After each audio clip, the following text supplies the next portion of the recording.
afternoon, everyone. Bonjour à tous. Thank you for joining us. Merci d'être parmi nous aujourd'hui. My name is Sébastien Tremblay, and I will be your moderator. Je m'appelle Sébastien Tremblay, et je serai le modérateur de ce point de presse. Before we begin, I'd like to go over a few items. A reminder to place your phone on mute until I invite you to speak or to ask your question. And please, do not place the call on hold. Available for questions from the media, we have disponible pour répondre aux questions des médias, nous accueillons, in council chambers, Mayor, le maire, Jim Watson, Steve Kanalakis, City Manager, Directeur municipal, la docteure Vera Etches, Chief Medical Officer of Health, Médecin-chef en santé publique, and Anthony DeMonte, General Manager of Emergency and Protective Services, Directeur Général des Services de Protection et d'Urgence.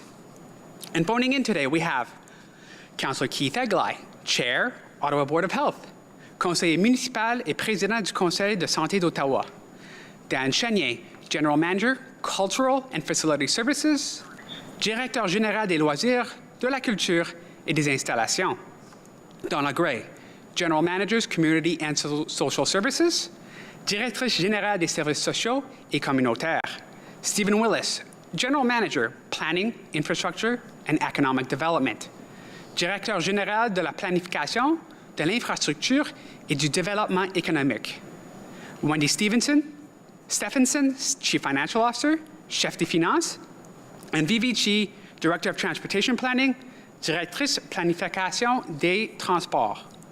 I will now invite each agency to ask their question. You may ask one question with one follow-up. J'invite maintenant chaque organisme à poser une question et une question de suivi. We'll now start with, nous allons commencer par 1310 News, Alex Googe. Alex?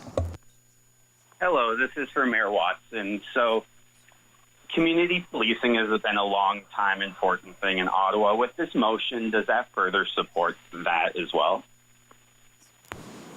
Are you referring, Alex, to the motion that was defeated in terms of cutting back the police? No, in the motion for giving police chiefs more ability to issue suspension. Oh, I'm sorry. Yeah, no, it's a recognition that there is clearly a problem, not just in the Ottawa Police Service, but throughout Ontario, that we're the only province that doesn't have the authority to give our chief the ability to suspend someone without pay. And we hear all the time, I certainly hear all the time, the frustration of the public when someone has done something that is a discredit to the uniform and the badge, and yet for months and months and sometimes years and years, they remain on the payroll, not working, but collecting a check from taxpayers, and the chief, his hands are tied. So it's certainly a recognition that we want to give the chief that authority, but also a recognition that we want to make sure that those scarce resources are put into frontline community-based policing in the various neighborhoods, because we've seen when we have community police officers in areas that have had some troubles in the past and are economically challenged, it makes a big difference. So I'd rather have those officers on the front line as opposed to someone sitting at home for years on end collecting a paycheck. Thank you. And do you think this would paint a picture that police officers are as accountable as everyone else? Well, I think what we tried to do, and in my remarks you may recall that I gave a couple of examples of the great work that our police officers do. The vast majority of our police officers do very, very good work in very trying circumstances often. So what we're trying to do is to get to those individuals who clearly have lost the trust of the chief and the senior command of the police, and yet there's nothing that those chiefs and deputy chiefs can do to deal with the situation, because Ontario needs to give us the authority, like every other province has given their police chiefs, that authority to make some tough decisions. And this is not taken lightly. No one wants to see someone dismissed and economically hurt. But at the end of the day, there should be some consequences if someone goes off and does something, particularly if it's not during the time they're a police officer and bring discredit to the Ottawa Police Service. There should be consequences for that. Thank you. Thank you, Alex. Next up, we have CBC Ottawa. Hi, is Dr. Etches on the line? Sorry, I missed the beginning. Yes, I'm here. Hi, Dr. Etches, how are you? a long day. But I wanted to ask, and I know you answered it about 1 million times, but just to get it in a more succinct place, like we heard two different things. One about restaurants and bars and gyms. We heard there have not been actually any outbreaks, official outbreaks, but there have been cases about it. And so can you give us a sense of what you know is happening in these venues with regards to the closures? Sure. So there's different types of evidence that we use. One of the sources of evidence is our own case and contact management investigations. In that case, we know of people who test positive. The most common exposure is someone within their house. But if we look across other categories, 8% of people are reporting that they've been in a restaurant or a bar in the time period when they could have picked up the virus or when they could have been infectious to others. And we know that there are examples then of that being passed on. So if people have an infection, it goes quickly to their contacts, their close contacts, and we've seen that in the setting of restaurants, for weddings, for other social gatherings. And so, it leads to many other infections.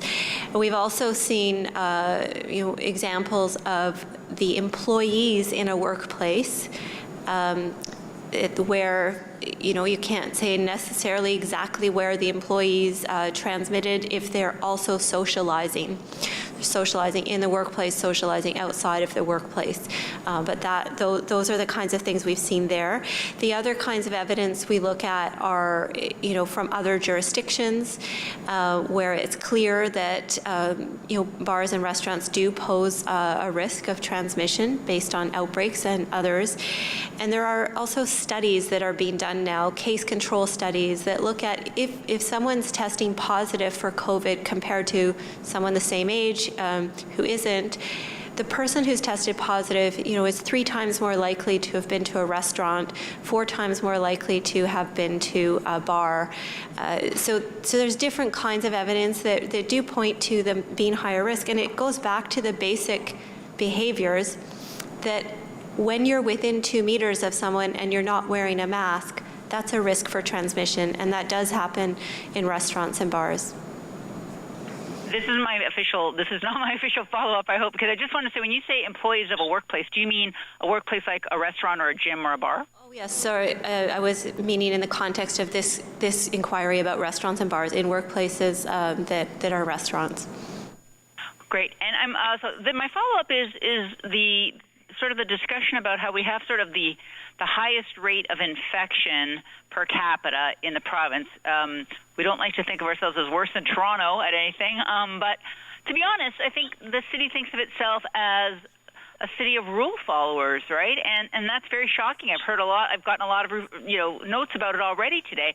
So I'm wondering if you can talk about why is this happening here? I think a lot of us are surprised by our own behaviors.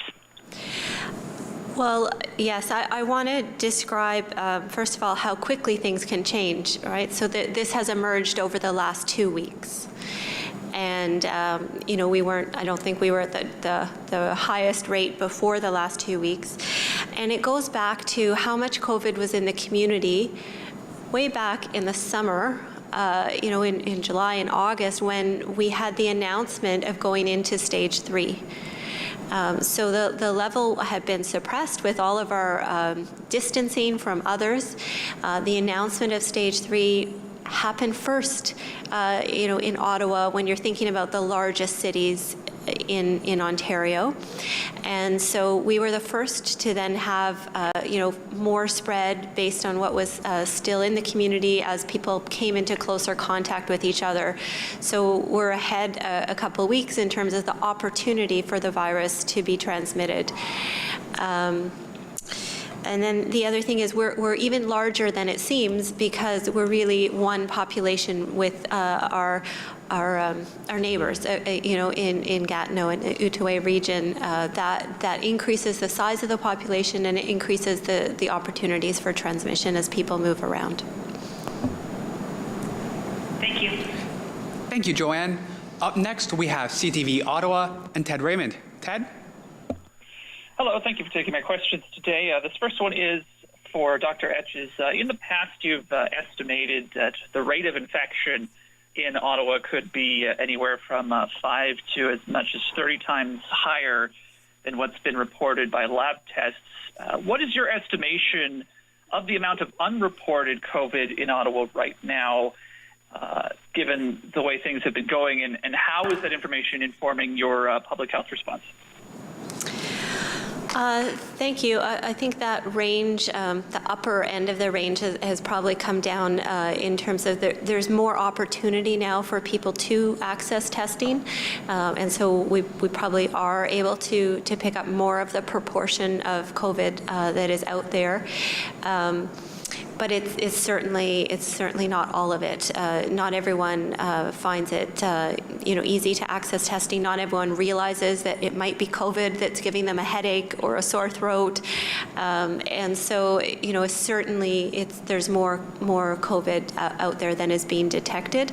And I think the wastewater data that I showed today, and it's available online, demonstrates that there's more virus out there, that it's showing more growth than the growth that is being picked up in the testing that is being done. Okay, thank you. My second question, I guess, is for Mayor Watson. Given Dr. Etch's comments today about the evidence that she has and Ottawa Public Health has concerning restaurants and bars, and following the motion in support of the Ottawa BIAs today, maybe you could just explain maybe what kind of data that City Council or the BIAs is looking for that might differ from what Dr. Etches has said today about this partial lockdown. Yeah, I think what the BIAs were asking for is what information did the province have to make the decision to roll us back to a partial stage 2 in the local economy. This is a tough decision by any provincial government, and when I spoke to the Premier last week, he said it was the toughest decision he's ever had to make, because he recognizes the hardship that is going to take place with these businesses. And I think if you read the letter and you read the motion, it's very respectful. We're looking for those data points that they used to make the determination that we should go back to a quasi-stage 2 situation. And you heard the same, obviously, in Brampton and Mississauga with their mayors coming on board as well. So I think if we get a better understanding of what makes up their decision-making process, at least that can be presented to the board of the BIAs with my colleague Eli El-Shantiri, and there may be greater peace of mind that it was the right decision based on the facts that they had. So we undertook that our number one objective over the course of the next couple of weeks is to get the money in the hands of those entrepreneurs and small business people for their property taxes, for their hydro bills, for their natural gas and overhead costs as soon as possible, so that they have a fighting chance if after the end of the 28-day period the numbers are looking much more positive and we're able to open up the economy back to stage 3. Thank you. Thank you, Ted. Next, we have Global Ottawa and Craig Lord. Craig? Thanks very much. For Dr. Etches, we heard an announcement from the Premier today that the province is looking to hire hundreds of additional contact tracers to help out the regional public health units.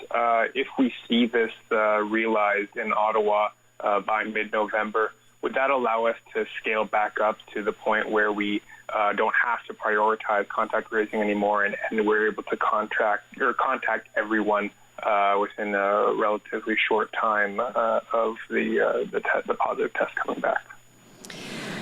It all depends on the people in Ottawa. If we are able to slow the growth in the number of people testing positive, then yes, 150 people, who will be allocated to Ottawa through this program will make a difference. We are still reaching everyone who tests positive to provide the initial assessment of whether they need help to self-isolate, to give that message that there is help and they need to self-isolate. And then we are, in our follow-up, prioritizing the investigation where we can see there's more challenge to people who are more vulnerable, and then it's taking a little longer to get to others. Great. And as a follow-up there, we've heard some conflicting messages, some from the Trudeau government and some from the Ford government about what requests have been made for contact tracers, what resources are available. From your perspective on the regional level, are there miscommunications between the upper levels of government that are making your job more difficult? No, from my perspective, I know that it is the province that's in conversation with the federal government about the details of how help is coming and where people are being identified from. So we're not involved in the details, but then we talk with the province about the process of getting them on board, on the people who will be joining in that work with us. My sense throughout this pandemic and related to supports for contact tracing is that both the federal government and the provincial government are very interested in helping Ottawa. Thanks very much. Thank you, Craig. We will now go to the Globe and Mail and Laura Stone. Laura? Hi, my questions are for Mayor Watson. I just wanted to go back to your comments about the data justifying the closures in Ottawa. We heard from Mayor Tory today saying that he found the decision-making process of the province opaque. So I just want to hear from you, Mayor. Do you agree with that? And are you saying that you don't think there is justification for the widespread closures imposed on Ottawa last week? Yeah, thank you for the question. I really don't have the information necessary to make an informed decision as to whether they had the right data, because we don't know what they used, and that was the purpose of the motion that was passed by our council unanimously today. Not to be critical of the province, but to simply inquire as to what criteria and data they used to make the decision to lump us in with Toronto and Peel Region. And I think if we get that information, it's shared with our BIAs, who are the most adversely hit and affected by this decision on Friday. At least they will have some information that they can then determine, well, it was there was a rationale for it, and if this is what it takes to get us reopened in 28 days, then we better bite the bullet and do it. I don't think anyone wanted to see us roll back, but as Dr. Etch has pointed out, unfortunately, we are one of the 3 hot spots in Ontario, and until we get our numbers under control, governments at all levels have to make some pretty tough decisions. So hopefully yesterday's letter from the BIAs to the Premier and today's resolution, and I'll contact the Premier, we'll get some sense as to how they came to the decision that we had to remain closed and roll back phase 2. I think one of the issues that confuses some people, myself included, was that we really didn't have a lot of evidence of restaurants, bars, and gyms acting as spreaders. And that was one of the reasons the province gave why we had to shut those particular businesses down. So if we can get more clarity from the province, that's a good thing, and share that with the people that are most adversely affected, namely the small businesses. And ideally, if we are going to remain in this lockdown for the next 28 days, we really push ourselves to do a much better job of social distancing and wearing masks and, quite frankly, being a lot more aggressive when it comes to fining individuals who continue to break the law. As I mentioned at our council meeting today, our OC Transport Special Constables were out giving tickets and telling people they couldn't board without a mask, and we've got to start being much more aggressive on all of these fronts to kill this virus. Thank you. And just as a follow-up, Dr. Barbara Yaffe, the Associate Medical Officer of Health Today, said that the province is now reviewing guidelines for gyms and fitness classes in other parts of the province due to the major outbreak at a Hamilton spin class. I wondered what your reaction to this is, the fact that they're now reviewing this in other parts of the province after Ottawa's gyms have already been closed, if you found this fair and if you think such a review should have happened beforehand for you. Yeah, obviously, Hamilton was not part of the three top hotspots. I suspect, I think that spin class took place in Hamilton and had 40 people affected. It's probably not a bad thing that the province is reviewing these guidelines. It may help level the playing field. We're, of course, in a border community. Across the river is another province, and they just went into the category red, as we did as well. You know, I can't speak to the Hamilton-Toronto experience in terms of people, you know, moving back and forth between Hamilton and Toronto.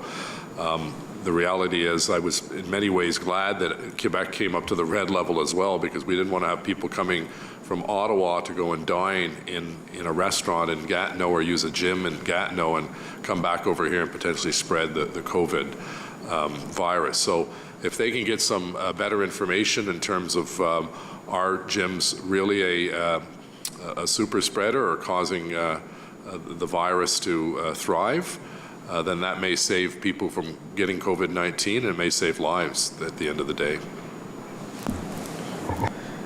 Thank you, Laura. Et là, on va le droit et Julien. Le droit, Julien Paquette. Thank you. Question for Mr. Watson. I'll get to a different issue. I'd like to talk about the discussion you had on the budget review today. The councillors indicated that since you returned to the city of Ottawa, you imposed a ceiling to tax increases, and that forces them to take from Peter to pay Paul. So what do you have to answer to this? Well, a good half of council supports the FEDCO report. And that report said that our goal is a maximum of 3% for the increase. And I agree with that. It's a priority for me to control expenses and taxes. Of course, there are several questions regarding the public health service, and that's why I supported Mr. Aglai's resolution or motion to start the discussions with the province, because it's important to count on the support of the province, because they contribute to 70 to 75% of the health budget. So it's not possible for us to fill the void. So I think it's a good start. But as you saw, the majority, the more than half, 15 or 16, 17% support that budget to a maximum of 3%. And it's our responsibility to find efficiencies and to lobby Mr. Ford and his government, because we had several challenges with Dr. Etch's department. There's a lot of demand, a lot of needs for the public in the city of Ottawa. Follow-up question? Let's take public health as an example. I understand why you don't want to go beyond what's in the budget, but if the majority of councillors wish to increase the public health budget, would there be room to do it in a different way than by taking from another service in the current budget? Yes, well, we have a $4 billion budget, almost. So the proposed 2.5 to 3% increase for the public health budget represent only $116,000, which isn't much. I know that Dr. Etches need more money than that to pay for services, not only for COVID, but other services that were that are canceled for now. So the motion approved today was unanimous, and it says that it's important for Mr. Iglai and Dr. Etches, Mr. Kanalakis and myself to work together to do something, like convince the province to provide more money for our deficit in public health department, and also to find other revenue sources in the budget while maintaining the ceiling of 3% for tax increase. So that's it's still my purpose. If you need more money in one sector, we have to find the money in another area. So, as I said, with a budget of almost $4 billion, it's not easy, but it is possible to find a way to assist this department doing such important work for the residents of Ottawa. Merci. Merci, Julien. We will now go to the Ottawa Citizen and John Willing. John?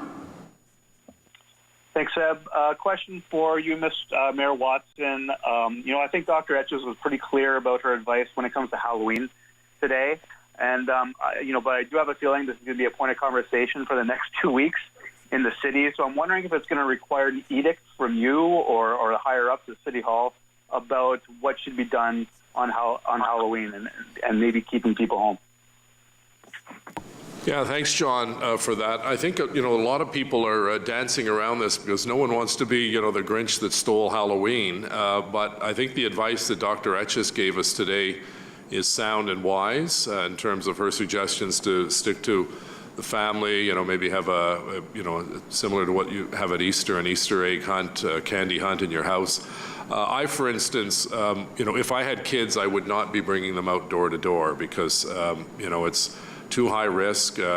Kids are grabbing in a candy bowl and, you don't know who's touched the candy. So, I certainly wouldn't. And I think on my own house, I'm not going to, open the door and offer candy. Simple as that. I just think, we're in this serious pandemic, and I know it's not a big deal, but it's a big deal to kids. But in the scope of things, I'd rather see our numbers go down and we have an even better and more exciting Halloween later in the year, maybe, when things are later in the new year, or have an even bigger celebration in 2021. But I'm going to take the advice of Dr. Etches. I'm not going to be handing out my traditional candy bags, and I would strongly recommend parents think long and hard about bringing your kids out beyond your own household, and neighborhood. Thank you. Yes, of course. I'm supporting Dr. Zetch's recommendation about Halloween. I think this is very sad for the children, but I think this is the safest way. If I had children, I would possibly not go trick and treat on Halloween. And I would not also give candies at my door this year. I do hope that in 2021, COVID-19 will be vanished, not necessarily entirely, but that most of the cases will be passed. And I think we could celebrate more at City Hall, in the different neighborhoods.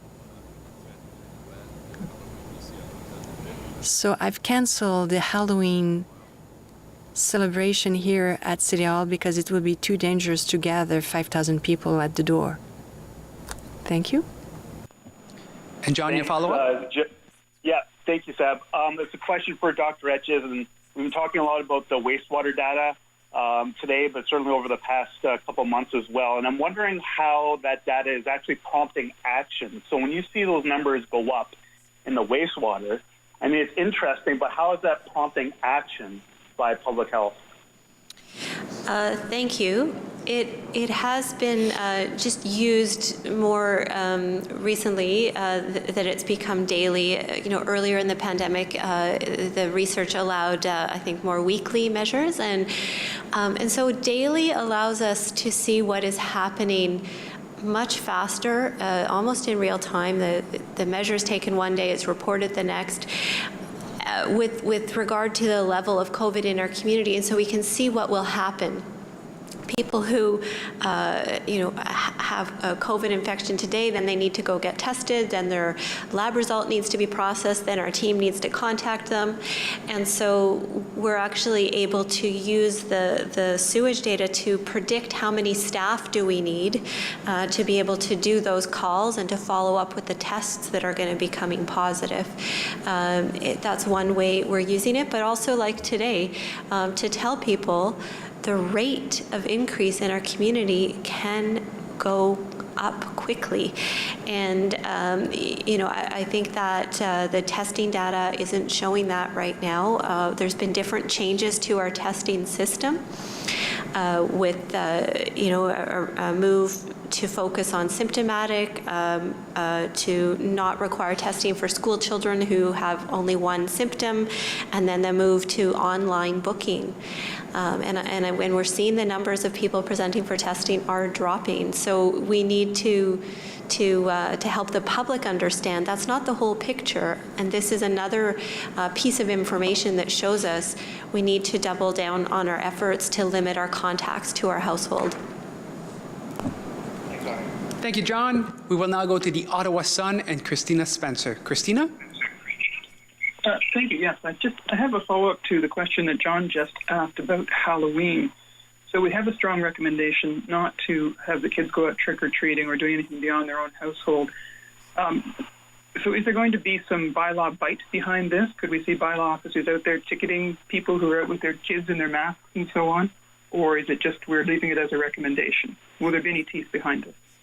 Yeah, we will not be enforcing the suggestion that people stay at home and dress up and hand out candy and do candy searches and so on in their own home, but we will not be sending out bylaw officers. Obviously, the police have a greater presence on Halloween because of road safety and vandalism and so on, but there'll be no ticketing for kids going door to door. Absolutely not. It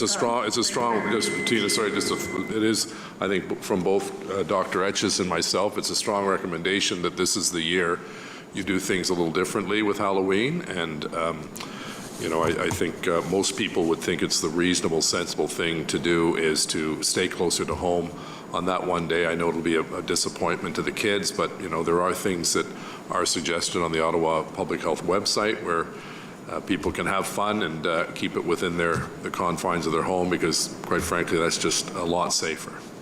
Thank you. Maybe I'll just add that it really has been impressive how the people of Ottawa have done the right thing and understood when it's serious and we need to adjust our behavior. So I do have confidence. We'll continue to communicate clearly. I think people need a clear message on this, that it's consistent with our current advice to keep to your household, to limit activities to those that are essential. That applies on Halloween night just the same as the day before and the day after. But we'll make sure people understand that clearly, and I do trust people to do the right thing. Thank you very much. I have my second question is on a different topic completely, the ward boundary review. So this is, I think, for the mayor. Some of the Francophone community in Cumberland are worried about diluting French culture and heritage, right, if the ward is merged with Osgood. I was wondering if you could just speak to this concern for a second, how it would factor into the final decision that gets made. Are there steps the city contemplates or would take, or that you would be recommending to address those concerns, sir? Well, at this point, we don't know what the final... Bon, on ne sait pas encore. That is one of the, I think, 6 options that is being looked at. My understanding is that certainly Councillor Kitts has a vested interest in this, and we'd want to seek out her input as we would with Councillor DeRuse, because it impacts his ward. So at this point, until we see the actual final recommendations, it's hard for me to speculate on what's going to happen. And I don't know. I know there's obviously a Francophone community in the Cumberland ward, much more Francophone residents than you'd find in Osgood. But until we see the final recommendations, and then we are able to amend those on the floor of council to take into account things like the Francophone community not wanting to split the community or add too large a section to one person's ward at the expense of someone else's. So I'm not trying to be evasive, it's just I've seen the 6 drafts, but I haven't seen any of the new proposals, because they went out for consultation with all the members of council and then the public through an online virtual town hall series of meetings. And all of that information will be packaged together and delivered to committee and council later this year. Thank you. Thanks a lot, sir. Thank you, Christina. On va maintenant à Radio-Canada. And now it's Radio-Canada et Jérôme Bergeron. My first question is for Dr. Etches. Let's talk about Halloween, trick-or-treating. You're not recommending this. You said today in English that it was too risky. Could you explain to us in French why you don't recommend trick-or-treating? Because the level of COVID-19 in Ottawa is too high, and the provincial regulation says to reduce our contacts outside our household and to limit our activities outside the home. So it's the same message for Halloween. It's important to limit our contacts and our activities. If people go door to door, there are risks that are different. The risk of being close to other people, other children, and there's a risk that someone is sick or might be sick in the household, and there's also some virus without any symptoms, so that's the problem with this virus. You can spread it without knowing it. So it's important that we have a very clear approach.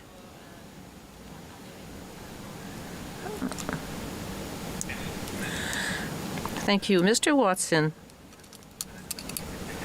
you mentioned that just a little earlier, the Mayor Tory in Toronto that's complaining about the reconfinement of his region.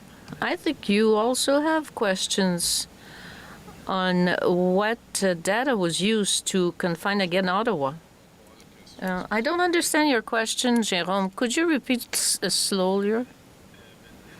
Could you tell me what you think about the fact that the province has decided to go to impose closure to restaurants and bars in Ottawa? What's your opinion on this? Well, I'm disappointed with that decision, but at the same time, the province has the power to impose such a closure on Ottawa. This is why I supported Mr. El Chantieri's motion about an hour ago to have more information on the data and the method used by the province to come to this decision that Ottawa is in the same boat as Peel and Toronto.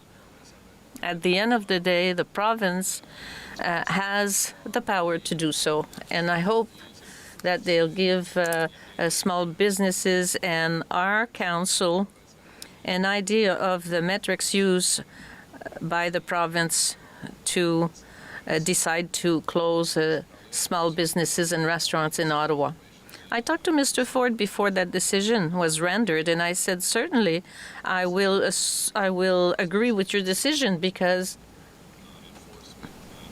we're responsible for the enforcement of provincial regulations, and I can guarantee that we will comply with this new directive or rule from the Ford government. Thank you. And Jasmine Bimani. Jasmine?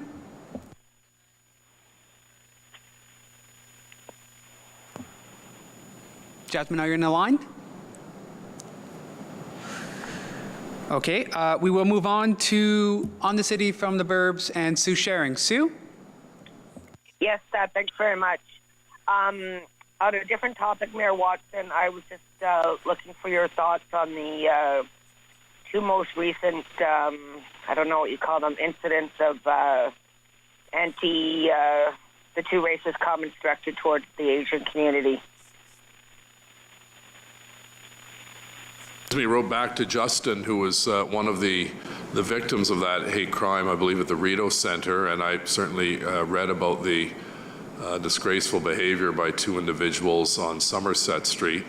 Obviously, it's worrying. We saw a little bit of this at the beginning of COVID-19 when people were, some people in the community were blaming the Asian community and the Chinese Canadian community and telling people not to go to their restaurants and so on Somerset.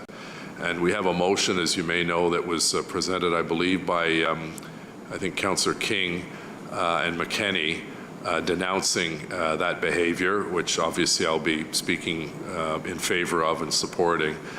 And, you know, in the midst of a worldwide crisis, the last thing we need piled on are these bouts of racism that we've seen, whether it's anti-black or homophobic or anti-Asian.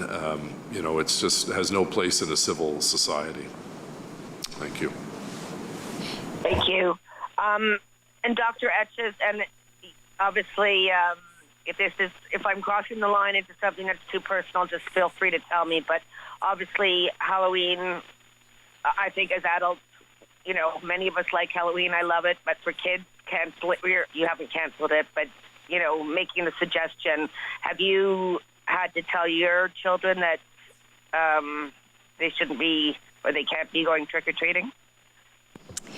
My approach with my children is to focus on what we can do. So we have been counting down the days to Halloween, creating, and you know, I know they're waiting for the candy, so we'll just describe how that will happen in a different way when it's closer to. Thanks very much. Thank you, Sue. This is all the time we have. C'est tout le temps que nous disposons aujourd'hui. Thank you. Merci. Sugar with cinnamon and ginger, our classic apple pie